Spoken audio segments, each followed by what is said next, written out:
সুপ্রিয় দর্শক, আপনাদের সবাইকে পবিত্র মাহে রমজানের শুভেচ্ছা। আমন্ত্রণ জানাচ্ছি আজগর আলী হসপিটালের সৌজন্যে এখন টিভির বিশেষ আয়োজন রমজানের স্বাস্থ্য। বিশ্ব স্বাস্থ্য সংস্থার তথ্য অনুযায়ী প্রতি বছরে প্রায় 1,79,00,000 মানুষ হৃদরোগজনিত কারণে মৃত্যুবরণ করে। সেই সাথে গ্লোবাল বার্ডেন অফ ডিজিজ স্টাডির প্রকাশিত একটি প্রতিবেদনে বলা হয়েছে যে বাংলাদেশে কিন্তু প্রতি মিনিটে একজন করে হৃদরোগে আক্রান্ত হয়ে মৃত্যুবরণ করছে।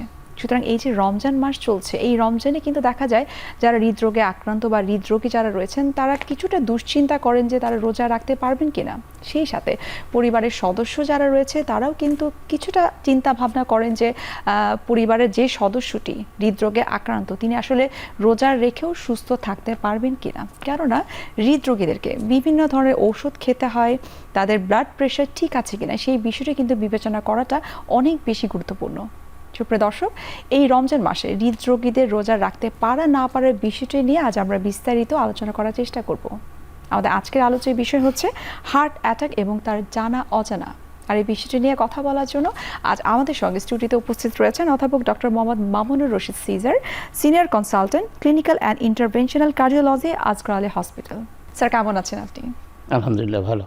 আপনি ভালো আছেন? আলহামদুলিল্লাহ স্যার, ভালো আছি। স্যার, যেমনটি বলছিলাম যে আসলে রমজানে যারা হৃদরোগে আক্রান্ত বা হৃদরোগে যারা রয়েছেন তারা একটু দুশ্চিন্তা করেন রোজার আগে থেকে যে তারা আসলে রোজা রাখতে পারবেন কিনা বা রোজা রেখেও আসলে কতটুকু সুস্থ থাকা সম্ভব, এই বিষয়টা যদি আমাদেরকে একটু বলতেন। অ্যাকচুয়ালি রোজার মাসে হার্টের রোগীদের রোজা থাকতে কোনো সমস্যা হওয়ার কথা না, সমস্যা নাই। একটা জিনিস যেটা হয় সেটা হচ্ছে যে ওষুধগুলোকে টাইমগুলোকে একটু রিশিডিউল করতে হয়। এবং যারা ধরেন ইনসুলিন নেয় তাদের ক্ষেত্রে অনেক সময় যেটা হতে পারে যে আমি ভোর রাতে সেহরির সময় ইনসুলিন নিলাম, এই লং টাইম এই 13-14 ঘন্টা আমি উইদাউট ফুডে থাকতে পারবো কিনা। এখানে হয়তো আমার মনে হয় যে ডায়াবেটিক কনসালটেন্টের সঙ্গে একটু করে যে ডোজটাকে একটু কমায় নিয়ে রিশিডিউল করা যেতে পারে। রমজানে কিন্তু আমাদের স্বাভাবিক জীবনে যে খাওয়া দাওয়া হয় তার কিন্তু কিছুটা ব্যতিক্রম হয়ে থাকে ইফতারের ক্ষেত্রে। তো আপনার কাছে একটু জানতে চাই যে ইফতার আসলে একজন কার্ডিয়াক পেশেন্ট বা যিনি হার্ট অ্যাটাক করেছেন তার খাদ্যাভ্যাসটা আসলে কীরকম হওয়া উচিত? অ্যাকচুয়ালি রোজা কিন্তু আমাদের একটা সুযোগ এনে দেয় যে আমাদের খাদ্য যে অভ্যাসটাকে সেটাকে আমরা ইচ্ছা করলে একটু কন্ট্রোলে আনতে পারি। কিন্তু আমাদের এই সাবকন্টিনেন্টে একটা আছে প্রভিশন যে ইফতারির সময় আমরা ভাজা পোড়া বেশি খাই, ডাল জাতীয় খাবার বেশি খাই, পেঁয়াজি, ছোলা, আপনার বেগুনি। অ্যাকচুয়ালি এই ফুডগুলো কিন্তু অরিজিনালি আমাদের মানে যেটা প্রাথমিকভাবে যে ইফতারির কালচার সেটা হচ্ছে যে ফ্রুটস দিয়ে করার। আমরা যদি এই ভাজা পোড়াটাকে অ্যাভয়েড করে ফ্রুটস খাই, সেটা ধরেন আপেল হতে পারে, বা আপেল যদি দাম বেশি হয় পেয়ারা হতে পারে, বা আদার্স যেগুলো ফ্রুটস আছে, যত ধরনের ফ্রুটস আছে, এইটা যদি আমরা হ্যাবিট করি তাহলে এদিক দিয়ে আমাদের হার্টের জন্য আরও ভালো। যারা ডায়াবেটিক পেশেন্ট তাদের ক্ষেত্রে আরও ভালো, কারণ তাহলে সুগারটা অ্যাবজর্পশন একটু ডিলে হবে, হঠাৎ করে ব্লাড সুগার বাড়বে না। এটা একটা প্লাস পয়েন্ট। আর যদি আমরা ফ্রুটস এগুলো খাই, মাছ টাছ এগুলো যদি খাই, সেগুলো হার্টের দিক দিয়েও ভালো। মোট কথা অয়েলি ফুড হার্টের জন্যও খারাপ এবং রোজা রাখার জন্যও অসুবিধা হবে, যে তার অ্যাসিডিটি হতে পারে, পেটে গ্যাস হতে পারে। অনেক ক্ষেত্রে দেখা যায় যে অ্যাসিডিটির কারণে যে চেস্ট পেইন হয় বা অনেকে বলে যে বুকে চাপ অনুভব করছেন, সেক্ষেত্রে কিন্তু একজন হার্ট অ্যাটাকের পেশেন্ট অথবা একজন স্বাভাবিক মানুষ কিন্তু বুঝতে পারেন না যে এটি আসলে হার্ট অ্যাটাকের কারণে সেই ব্যথাটা হচ্ছে নাকি অ্যাসিডিটির কারণে হচ্ছে। পার্থক্যটা আসলে কি? ধন্যবাদ। এটা একটা খুব ইম্পর্টেন্ট ইস্যু, কারণ অধিকাংশ পেশেন্ট যেটা হয় যাদের হার্টের সমস্যা আছে তারা ভাবে যে তাদের যখন বুকে চাপ লাগে ভাবে যে এটা বোধহয় গ্যাস্ট্রিক থেকে। আচ্ছা, আমরা অনেক পেশেন্ট দেখি যারা বলে যে আমরা গত 3-4 বছর থেকে এইভাবেই মাঝে মাঝে হয় আবার ঠিক হয়ে যায়। আসলে এই জায়গাটা খুবই মানে একটা কমন ফিচার আসে। যেমন ধরেন যার গ্যাস্ট্রিক আছে, গ্যাস্ট্রিকে হয় কি অনেক গ্যাস ফর্ম হয় স্টোমাকের মধ্যে, আর স্টোমাকের ঠিক উপরে হার্টটা থাকে। তাহলে স্টোমাকের মধ্যে যখন গ্যাসটা বেলুনের মতো ফুলে যায়, ও উপর দিকে হার্টের আন্ডার সারফেসে চাপ দিতে থাকে, তখন ফিলিংটা মনে হয় যে হার্ট অ্যাটাক হচ্ছে, হার্ট অ্যাটাক হচ্ছে। তো এটা দুই দিক দিয়ে, একটা হচ্ছে যার হার্টের নিজস্ব অসুখ আছে সে কনফিউজড হতে পারে যে সে চিকিৎসা নিতে যাচ্ছে না, ভাবতেছে গ্যাস্ট্রিক। আর গ্যাস্ট্রিকের যারা জেনুইনলি গ্যাস্ট্রিকের হার্টের অসুখ নাই তারা ফিল করে যে আমার হার্টের সমস্যা হয়েছে। তা আমার মনে হয় এই জায়গায় কোনো সময় যদি এরকম ফিল করে তার একটা হার্টের স্ক্রিনিং করা উচিত, যে গ্যাস্ট্রিক হলে তো ঠিক আছে, মানে হঠাৎ করে তো মারা যাবে না, হয়তো একটু কষ্ট পাবে, বাট তার যদি সত্যিকারভাবে হার্টের সমস্যা থাকে তাহলে এটা মিসডায়াগনোস হবে এবং সে একটা মানে মিসডায়াগনোস হওয়ার পরে একটা সুযোগ লস করবে হার্টের চিকিৎসা করার। অর্থাৎ আপনার পরামর্শ হচ্ছে যে যদি কোনো কারণে এই ধরনের অস্বস্তি বোধ করেন সেক্ষেত্রে বসে না থেকে অবশ্যই ডাক্তারের পরামর্শ নেওয়া অবশ্যই উচিত। একটা স্যার, আমরা এই হার্ট অ্যাটাক জনিত আরো বিষয় নিয়ে বিস্তারিত জানবো আপনার কাছ থেকে। একটা বিরতির সময় হয়ে গেছে।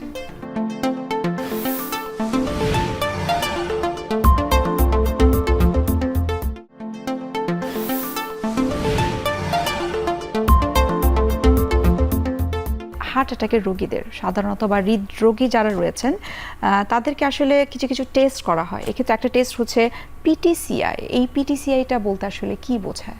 অ্যাকচুয়ালি হচ্ছে পিটিসিএ বা পিসিআই। এটা মানে এটা হচ্ছে যে হার্টে যদি ব্লক থাকে সেটা আমরা কনভেনশনাল এনজিওগ্রাম করি বা সিটি এনজিওগ্রাম করেও আমরা একটা ধারণা নিতে পারি। তো কনভেনশনাল এনজিওগ্রামে করার পরে যদি ব্লক থাকে এবং সেটা যদি সিগনিফিকেন্ট হয়, সাধারণত আমরা বলি 70%-এর বেশি থাকলে সেটাকে আমরা একটা ইন্টারভেনশন করার একটা সিদ্ধান্ত নেওয়া হয়। সেক্ষেত্রে যেটা করা হয়, আগে যেটা ছিল যে রিং লাগানো, সেটা এখনও করা হয়। তবে কিছু কিছু ক্ষেত্রে কিছু কিছু রক্তনালী আছে যেগুলো একটু চিকন এবং মানে ইজি না, লম্বা লেশন, সেই ক্ষেত্রে আমরা এখন নতুন বেরিয়েছে যে ড্রাগ কোটেড বেলুন, ডিসিবি বলি আমরা, সেটা ইউজ করি। এতে সুবিধা হচ্ছে যে এখানে স্ট্যান্ড থাকে না, মানে ওই যে লোহার জালিকার মতো সেটা থাকে না, কিন্তু লোহার জালিকা স্ট্যান্ডের মধ্যে যে ওষুধটা থাকে, যে সেই ওষুধটা এই বেলুনের সঙ্গে লাগানো থাকে এবং এই ওষুধটাকে বেলুন ইনফ্লেট করলে ওষুধটা ওখানে চলে যায়। তাতে সুবিধা একটা যে এই লোহার জালিকা থাকার জন্যে অনেক সময় দেখা যায় এটা আবার ব্লক হয়, যেটা আমরা অ্যাভয়েড করতে পারি এই ডিসিবির ক্ষেত্রে যদি সেরকম ভেসেল হয়। হার্ট অ্যাটাক হবার কতক্ষণের মধ্যে এই টেস্টটা করে থাকেন? আচ্ছা, এটাও একটা খুব সুন্দর প্রশ্ন। যে আমাদের আসলে একটা অভ্যাস যে বুকে ব্যথা হচ্ছে, ঠিক আছে ধীরে সুস্থে যাই বা এরকম ব্যাপারটা, কিন্তু উন্নত বিশ্বে সেটা হচ্ছে যে অ্যারাউন্ড 80-90% ক্ষেত্রে দেখা যায় যে বুকের ব্যথার সঙ্গে সঙ্গে তারা এনজিওগ্রাম করে এবং তার যে ব্লক থাকলে সেখানে রিং লাগায় বা জাস্ট অনেক সময় রিং লাগাতেও হয় না, জাস্ট মানে রিভাসকুলেশন মানে ব্লকটা ছুটায় দিলেও ভালো থাকে। এটাকে আমরা বলি প্রাইমারি পিসিআই এবং এটা সাধারণত 2 ঘন্টার মধ্যে আমরা বলি যে গোল্ডেন টাইম, যে 2 ঘন্টার মধ্যে করতে পারলে সবচেয়ে ভালো। তবে যদি পেশেন্টের পেইন থাকে এবং এটা আপ টু 12 ঘন্টা পর্যন্ত করা যেতে পারে। যদি ঢাকা শহরের মধ্যে হয় তাহলে দেখা যাবে যে আমার 2 ঘন্টার মধ্যে সম্ভব যে একটা হসপিটালে যে এটা করা। অনেক হসপিটালে হয় এখন, সরকারি বেসরকারি হসপিটালে। কিন্তু কিছু কিছু ক্ষেত্রে যেমন ধরেন আপনার যদি বাসার নরসিংদী হয়, গাজীপুর হয়, তাহলে যেটা হবে যে হয়তো আপনি 2 ঘন্টার মধ্যে আসতে পারছেন না, সেক্ষেত্রে এক ধরনের ইনজেকশন পাওয়া যায় যেটা দিলে ওই রক্তের যে জমাটটা সেটা ব্লকটা ছুটে যাবে এবং উনি গাজীপুর থেকে আসবেন এবং তারপরে 6 ঘন্টা 8 ঘন্টা পরে এনজিওগ্রাম করবে, ব্লক থেকে চিকিৎসা করাবে এবং এটার ইফেক্টটা এবং লাভটা একই রকমই হবে। এক্ষেত্রে আপনার কাছে একটু জানবো যে আজগর আলী হসপিটালে 24 ঘন্টার যে কার্ডিয়াক সেন্টার রয়েছে, সেখানকার যে মেডিকেল টিম রয়েছে, চিকিৎসক রয়েছেন, যে সরঞ্জামাদি রয়েছে, সেগুলোর আসলে সুব্যবস্থাটা কি এবং সেখান থেকে রোগীরা কি কি ধরনের সুবিধা পাচ্ছে এবং আপনারা কতটুকু সফলভাবে চিকিৎসা প্রদান করতে আসলে সক্ষম হচ্ছেন? আজগর আলী হসপিটাল একটি খুবই স্বয়ংসম্পূর্ণ হসপিটাল। এখানে আপনার 2টা ক্যাথ ল্যাব আছে এবং অল টাইম এই ক্যাথগুলো চালু আছে এবং এখানে কার্ডিয়াক সার্জারি ডিপার্টমেন্ট আছে। একই ফ্লোরে সিসিউ আছে, আইসিইউ উপরে ফ্লোরে আছে, যার জন্য পেশেন্ট এখানে ম্যানেজমেন্ট করা অনেক সহজ। এখানে জাস্ট প্রাইমারি পিসিআইটা এখানে আমাদের করা হয়ে থাকে রেগুলারই। পেশেন্ট আসলে আমরা প্রাইমারি পিসিআই করি। আচ্ছা, অর্থাৎ একজন হৃদরোগে আক্রান্ত একজন মানুষ একদম কমপ্লিট একটা চিকিৎসা সেবা আজগর আলী হসপিটালে কার্ডিয়াক সেন্টার থেকে পেতে পারেন? অবশ্যই এখানে সব ধরনের ফ্যাসিলিটিসই আছে। এখানে ইকোকার্ডিওগ্রাফি করা যায়, মানে ট্রান্সইসোফেজিয়াল ইকোকার্ডিও করা যায়, ডোবিটামিন স্ট্রেস টেস্ট করা যায়। এগুলো হচ্ছে সবই ইনভেস্টিগেশন, মানে ইন্টারভেনশনাল। আর যেগুলো হচ্ছে ইনভেসিভ, এনজিওগ্রাম থেকে শুরু করে রিং লাগানো, পেসমেকার লাগানো, ইভেন আদার্স যেগুলো সমস্যা আছে, ইপি স্টাডি মানে যাদের নাড়ির গতি অ্যাবনর্মাল থাকে সেগুলোর চেষ্টার জন্য এখানে ইপি ক্যাথ ল্যাবও আছে, সব কিছুই করা যায়। আচ্ছা স্যার, এখন আপনার কাছে একটু জানবো যে যাদের আসলে হার্ট অ্যাটাক হয়ে থাকে বা বিভিন্ন ধরনের হৃদরোগজনিত সমস্যা রয়েছে, তার হয়তো রিং পরানো হলো অথবা বাইপাস সার্জারি করা হলো, তার পরবর্তী সময়ে যদি সেই ব্যক্তিটি যদি যথাযথ নিয়ম মেনে না চলে, সেক্ষেত্রে তার আসলে কী কী ধরনের জটিলতা হতে পারে? আমার ডায়াবেটিস কন্ট্রোল না করি, সিগারেট যদি খাই, রক্তের চর্বি কন্ট্রোল না করি, তাহলে তো আস্তে আস্তে ওটার মধ্যেও আবার সেই চর্বি আস্তে আস্তে জমতে থাকবে।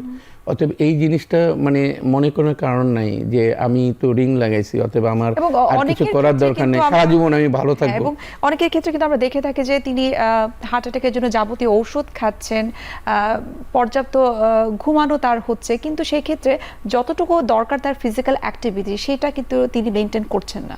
না, এটা তো অবশ্যই, কারণ হচ্ছে যে ফিজিক্যাল অ্যাক্টিভিটি একটা কি করে, আপনার বিভিন্ন ধরনের বাইপাস ট্রাক্টের মতো চ্যানেল তৈরি করে। মানে রক্তনালীগুলো এইভাবেই থাকে যে আপনার যদি 3টা রক্তনালী থাকে, একটা ব্লক হয়ে গেলে আরেকটা থেকে নতুন করে রক্তনালী মানে গজিয়ে ওঠে, সে সাপ্লাইটা দেয়। হাঁটাহাঁটি করেন তাহলে এই ডিমান্ডটা ফুলফিল হয়, আদারওয়াইজ এই চ্যানেলটা তৈরি হয় না। আচ্ছা। এবং ওই যে বললাম যে আপনি যত বেশি ফিজিক্যালি এক্সারসাইজ থাকবেন, আপনার রক্তের চর্বি কম থাকবে, প্রেশার কন্ট্রোল থাকবে, ডায়াবেটিস কন্ট্রোল থাকবে, এই জন্যটা খুব ইম্পর্টেন্ট। হ্যাঁ, এখন বলতে পারেন যে আমি কি সিঁড়িতে উঠতে গেলে আমার সমস্যা, হ্যাঁ আপনি ততক্ষণই হাঁটবেন, ততক্ষণই করবেন যতক্ষণই আপনি পারেন। এবং সেটাও কিন্তু হয়তো নির্ভর করে যে ইন্ডিভিজুয়াল। অবশ্যই অবশ্যই ইন্ডিভিজুয়াল, আপনি যতখানি পারবেন ততখানি করবেন। স্যার, আমরা আরো বিস্তারিত জানবো আপনার কাছ থেকে, একটা বিরতির সময় হয়ে গেছে।